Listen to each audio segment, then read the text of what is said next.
Today, I'm going to show the basics of VE Studio and what is typically expected from an artist using it. I'm also going to walk through a live demonstration of how a 3D animation created in 3ds Max crosses the bridge to a game engine. In today's webinar, I'll be using Unity. Quick company history. Distia has been around since 1994. We do virtual maintenance training, focusing on human-machine interface development. We also do AR and VR training development. Here's a snapshot of some companies that have used VE Studio, each with their own teams of engineers and artists. Today we're going to focus on the art side, what is expected of the visual artist. Here's what we'll cover. I'm going to give an overview of VE Studio, talk a bit about the VE Studio user interface, and I'm going to talk about the Fidelity Matrix, which is basically the nerve center of VE Studio. I'm going to cover a little bit of content processing and go over some examples such as manual switches, transition animations, and drop spots. There's so much more we can cover on the art side of VE Studio, but these are a good starting point. Now for an overview of VE Studio. VE Studio accelerates the creation of immersive training. Any artist can create an animation of a machine functioning in a virtual environment, make a video of it, and the end user would just press play and watch the animation. That may be fine and good for some situations, but what if the machine needs many things to happen before it can animate or function in a virtual environment? VE Studio provides the tools to enrich immersion and learning, giving the user choices when using something in the virtual environment. Companies choose to use VE Studio to leverage its cost savings and time to market benefits. Translation: less developers, less testers equals faster product release. Everyone knows time is money. VE Studio allows you to streamline the development process. When clicking on an object in the virtual environment, VE Studio can do many things. It can simulate real-world actions such as pistons or cables moving. It can also let the user manually press switches or turn knobs. There are also GUI interactions available like highlighting objects and drop-down menus. It can provide a list of inventory items to check out, such as tools or staged equipment, all to complete a virtual task. The user has to make a choice, learning what to do to complete a task instead of just pressing play on a non-interactive animation. The nerve center of VE Studio is the Fidelity Matrix. This basically is the bridge between 3D and 2D software like 3ds Max and Photoshop, and a gaming engine such as Unity. So, what is expected of a 3D artist using VE Studio? You'll need general knowledge of 3D, like how to model and animate. Cable morphs are used often in our VE, so I'll be using the 3ds Max morph modifier on a spline in our example today. You'll also need 2D artwork knowledge. We use Photoshop. 2D art comes into play when creating labels for 3D models and creating icons for checkout items in the virtual environment. You'll also need basic understanding of the Fidelity Matrix, also known as the FM. I can show you the FM as we explore the VE Studio interface. The VE Studio interface contains clickable icons that launch tools in VE Studio. These tools range from 3D software, a game engine launcher, build debug tools, code launchers, and the Fidelity Matrix. Artists using VE Studio will be mainly using 3 buttons: the FM, Fidelity Matrix, 3D editing software, and a game launching engine. As I described before, our 3D software is 3ds Max, and our game engine is Unity. That leaves the Fidelity Matrix. Now, before I launch the FM, I want to make everybody aware of the chat box down below where you can fire off any questions or comments during this presentation. However, I won't be answering them mid-presentation. I'll be addressing them at the end. I'll launch the FM now. As I said before, the FM is the nerve center of the project.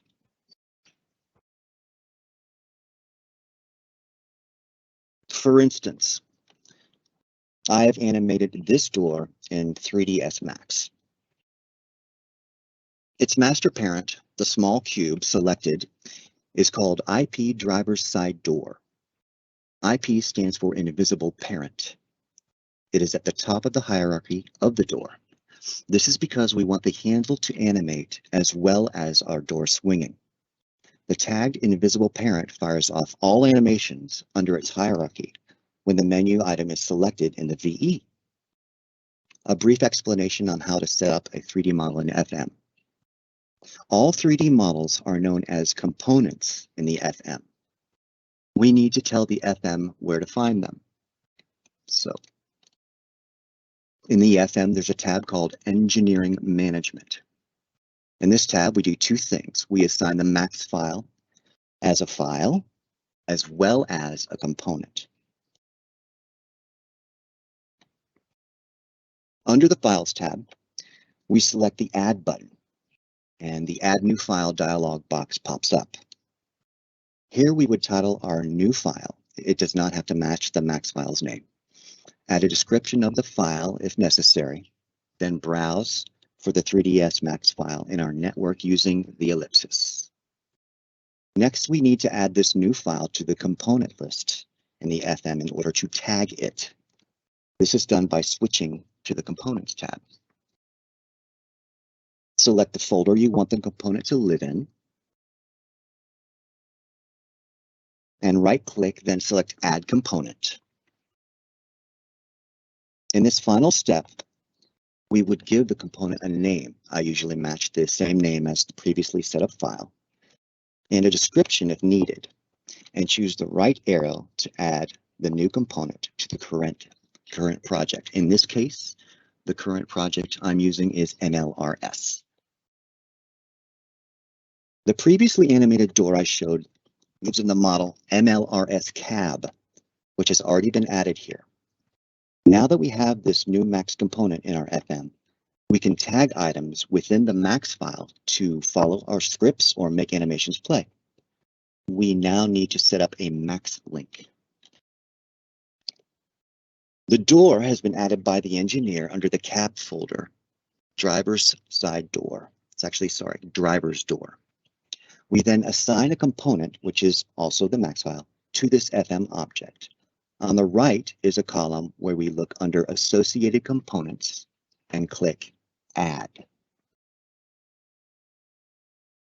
And we choose MLRS cab from our component list.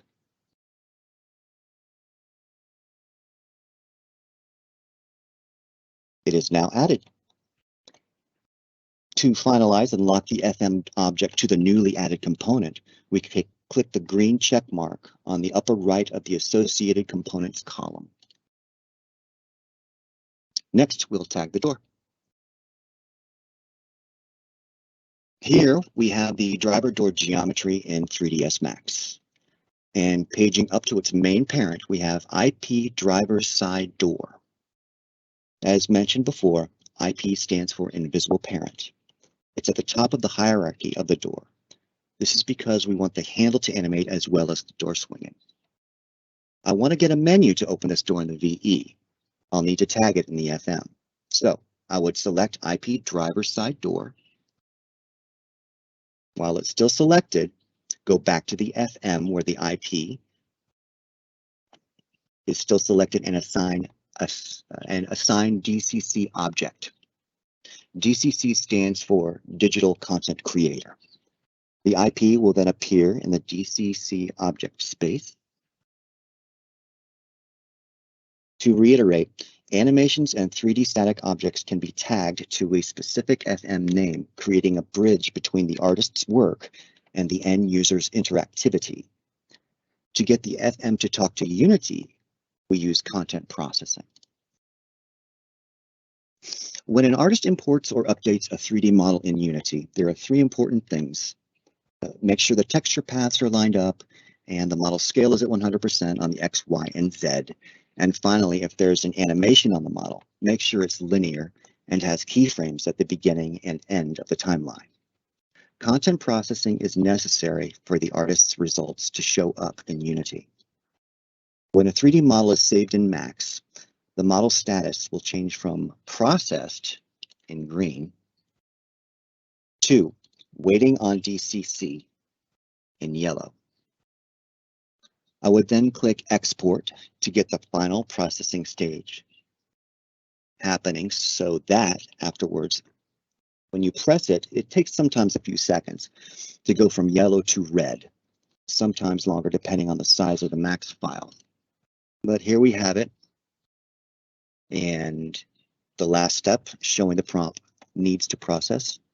I would then click Process. After processing, we now have the animation in our VE, which fires off when the top menu item, already created by engineering, is chosen.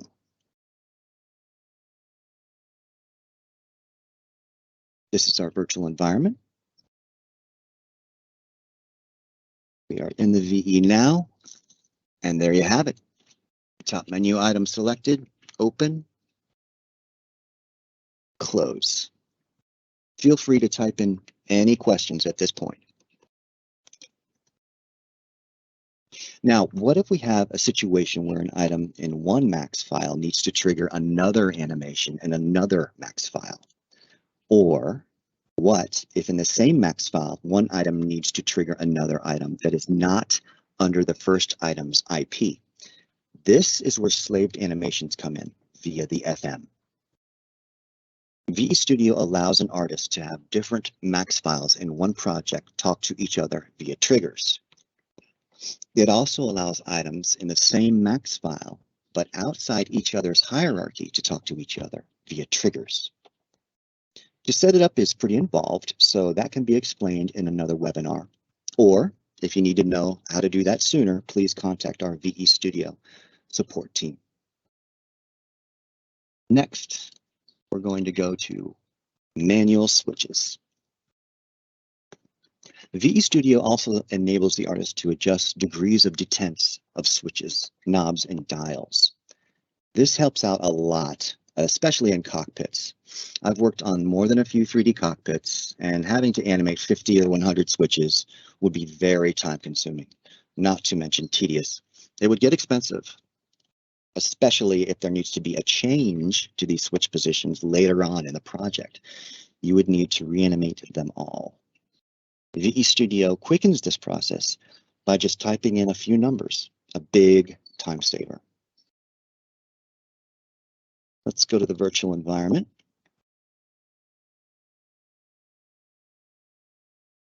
Here is a console switch, which can be manually moved by the user's mouse drag. This is not a pre-made animation. Movement of the switch is completely controlled by the user. Currently, this switch is set to 20 degrees. Here we are looking at the console in Max. It is called AUX Panel Master Power Switch. And here's where it lives in the FM. The switch AUX Panel Master Power Switch is tagged under the Driver's Center Console folder here. On the left side are folders that represent items in the virtual environment.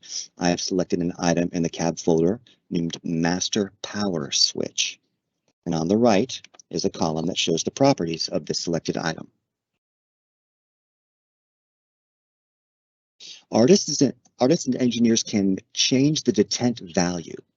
Currently, detent angles in the FM, it is set to 20 degrees. -20, 0, +20. 0 with the switch being perfectly straight. So let's change it to 50 degrees in the FM. See what happens. We changed it to 50. And we check the green box to solidify our change. When an FM item changes, two things happen. One is the green checkbox shows up, and the other is Unity letting us know an FM change has happened. So we process in Unity. This goes a lot quicker than processing a 3D model that has changed. Usually it takes about 5 seconds for FM changes to process. After pressing play in Unity, which starts the VE, notice the extreme change when this switch is set to 50 degrees. Pretty drastic, huh? Here's the 50, and let's see the 20 again.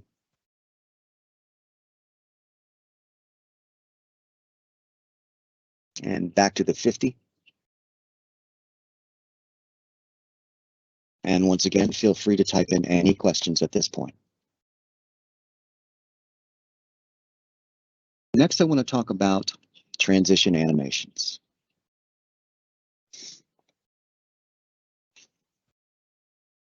Artists are also expected to understand and set up transition animations.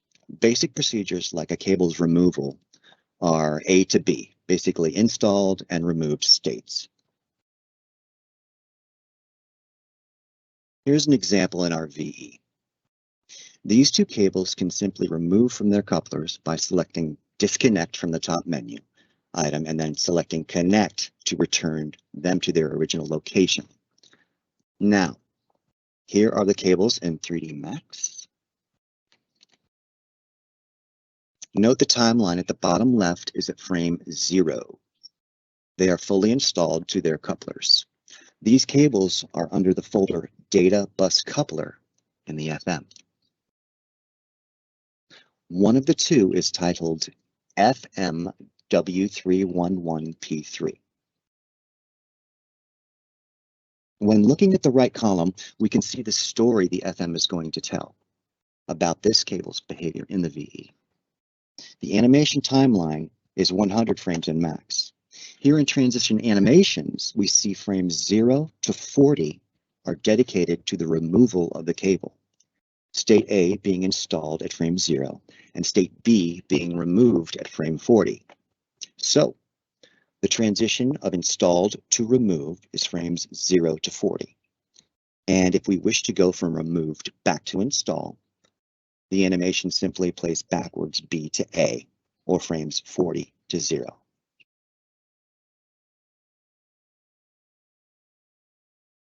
Here they are in 3D Studio Max, going from frame 0 to 40. Pretty standard for most cables to have two states, installed and removed, blue cable on top and orange cable on the bottom. But we need these cables to have additional behaviors. We want them to also be able to install somewhere else besides back to their original installed location. Say we want blue installed to bottom and orange installed to top. This would be state C, which is frame 100. Let's go to the VE. Here in the VE, I have selected the menu item disconnect like before, but instead of reconnecting to their original location, which is playing frames 40 back to 0, I have chosen another menu option for connecting them to their neighboring coupler, also known as state C in the FM, or frame 100.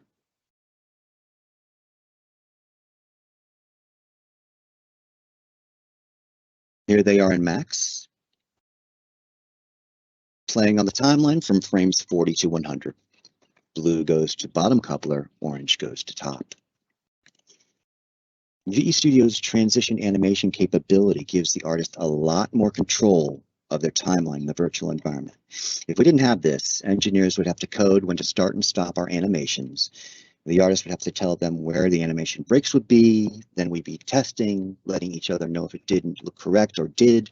A lot of back and forth, taking away a lot of valuable production time. With VE Studio, the artist is in complete control of their animations and can test them on the fly in the VE without interrupting engineering and their workflow. And at this point, feel free to type in questions if you have any. The last item I'd like to cover today is drop spots. Now, let's say you wanted to show the end user how an old part would have to be removed and replaced with a new part. Or perhaps an item will need to be installed in order to make something else function.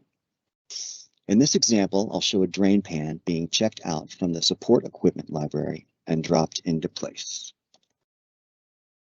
In the Max file, I have a drain pan already in its place.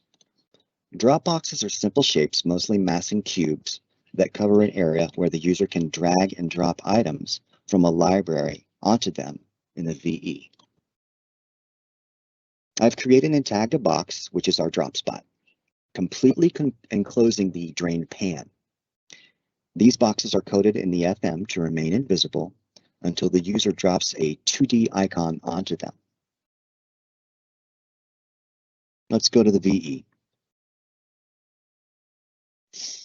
When we press play in Unity, the drain pan stays invisible in the VE using FM tagging, and when the 2D icon checked out from the library is dragged over the invisible items drop box, the drain pan will then appear.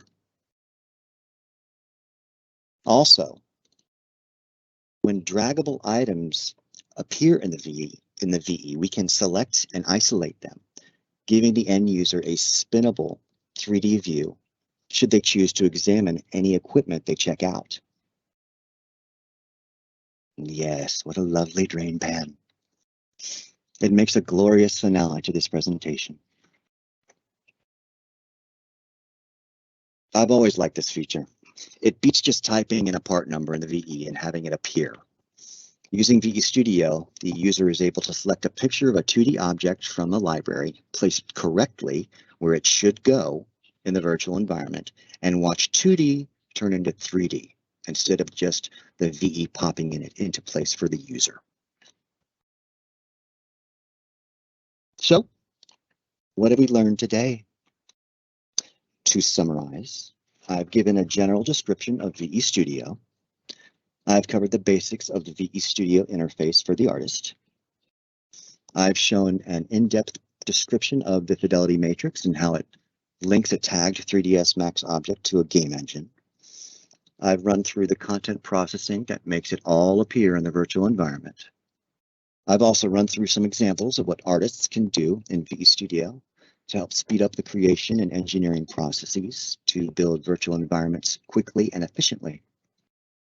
These were a basic door animation, some manual switches, transition animations, and drop spots, which can then be controlled using menus in the virtual environment, helping solidify the relationship of the user-machine interface.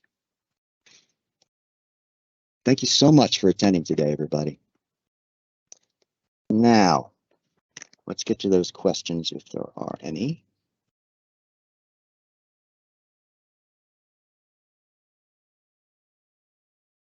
All right, standing by.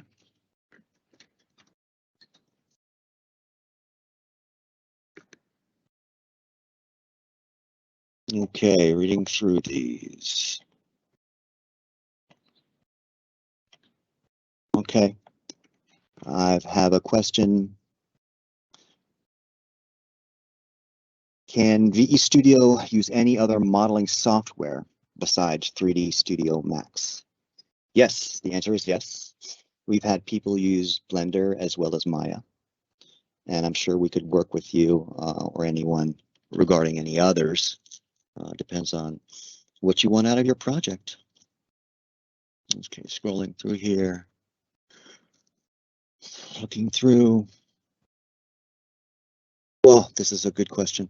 What happens if I have an object fully set up in the FM and later it needs to move to a different file or component? Nice. I'm glad that was brought up. The FM allows the user to right-click and drag a folder or an individual FM item up or down to different folders in different hierarchies. FM also has a built-in safety mechanism that asks you, are you sure you want to do this? So you don't create major glitches here.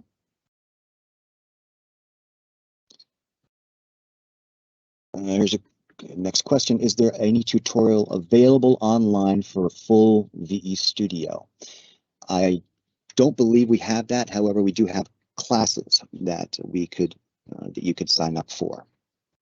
But you know, perhaps we should get around to making that happen. That's a good idea. Thank you for that question. Okay, scrolling through. Next question. Okay, what do you think is the most valuable feature of VE Studio? I would have to say number one is time saving, especially when it comes to testing animations. I mean, that's about 50 or 60% of the artist's responsibilities involve things moving. Sometimes a lot, sometimes a little. And now that we can test animations on our own in the VE, seeing results immediately, that is a definite helpful thing in VE Studio. That would be my number one go-to. Good question. Thank you for that. All right, let's see what else we got here. A couple more coming through. This question, what is the largest project you worked on in VE Studio? I would have to say the current one I'm in right now, with a great team, MLRS, lots of moving parts, lots of animations, lots of dynamic cables. That's a big one. 2-year project, big deal, but so far so good. The question after that, did you have any problems with multiple artists editing the same content at the same time? Okay, we do not, because we use a software called Plastic, and it has a locking system for all art files. And we check files out when we are finished creating new content for that particular file, whether it's 2D or 3D. We commit it to the network, and that's where the lock would be released for anyone else to use. Good question. Thank you for that. Okay, any more? Any more questions? Feel free.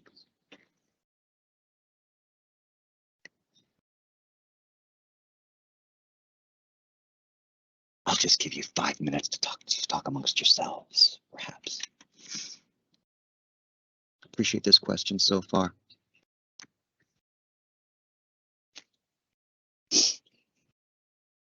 Okay, very good indeed. Nothing else is popping up. You can see my email at the bottom right. Oh, stand by. Another question just popped up. Can an artist develop end-to-end project without developer in VE Studio? Well, if the artist can do some engineering and testing, they could. It's helpful to have a team of at least one engineer to help speed up the process, but it's not that tough. If you know basic code, such as a little bit of C#, you're good to go. That's a great question. I'll give it a little bit for another question to show up. I'd hate to cut out early.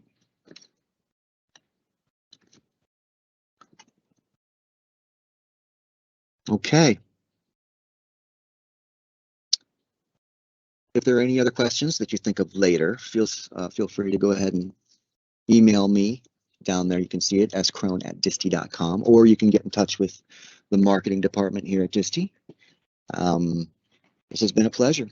Thank you all very much for attending, and keep on creating, folks. Take it easy.